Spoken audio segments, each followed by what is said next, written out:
Hello guys, welcome back to another day. आज मैं बात करने वाला हूँ बिग बॉस सीजन 19 के सेकंड एपिसोड की। वैसे तो यूजुअली हर किसी के पास टाइम होता है बिग बॉस देखने का, लेकिन मैं उन लोगों को हेल्प करूंगा जो बिग बॉस भी देखना चाहते हैं और उनके पास टाइम बिल्कुल नहीं है। बिग बॉस की एपिसोड की शुरुआत होती है सबसे पहले एक मीटिंग थी जिसमें बिग बॉस कहते हैं कि भैया एक बंदा चुन लो जिसे तुम अपने घर में रहने लायक नहीं समझते। और बिग बॉस ने यह भी कहा था कि अगर जो इंसान को आप घर में रहने लायक नहीं समझते वो इंसान घर से तो शायद जाएगा ही जाएगा, परंतु लेकिन बट इफ वो बेडरूम में भी नहीं जाएगा। जब बेडरूम ओपन होने की बात आई तो लोगों ने डिसाइड करा कि चलो अपना अपना एक पार्टनर चुन लेते हैं। मृदुल ने डिसाइड करा कि भाई वो अकेले सोएगा। आई डोंट नो क्या उसके रीजन थे, पर उसने ये बोला कि मैं ये सेक्रीफाइस करता हूँ। तो लोगों ने उसे बोला कि ये बहुत सेक्रीफाइस का देवता बन रहा है, तो इसे हम देवता अच्छे से बनाएंगे। फिर उसके बाद भाई जब ये सारी बातें चल रही थी, मृदुल ने कहा मैं देवता बनूंगा। तो भाई ये एक जोकर बंदा है, मुझे बिल्कुल पसंद नहीं आया। शुरू में बहुत पसंद था जब ये रोडीज के टाइम पर, अब तो मतलब लोग जाते जाते बड़े होते जाते वैसे वैसे अपनी इंटेलिजेंस ना खोते जाते हैं। बशीर के अंदर जो पहले एक इंटेलिजेंस थी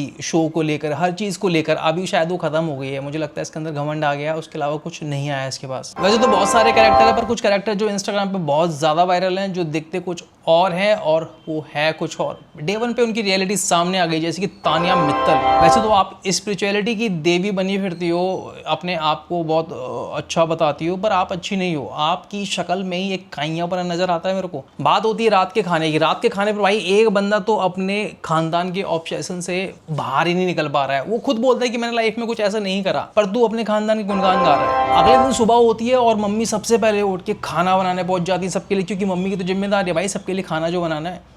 इतने में एक बिगड़ैल बच्चा मम्मी से कहता है कि मम्मी एक काम करो, मेरे लिए ऑमलेट बना दो। मम्मी कहती है अपने आप बना ले। बच्चा कहता है मेरे को नहीं आता। अब तू कंटेस्टेंट बन के आया है तो एटलीस्ट इतना तो सीख के आता कि अपने लिए बेसिक कुकिंग कर लेता। और फिर उसके बाद मम्मी ने डिसाइड करा कि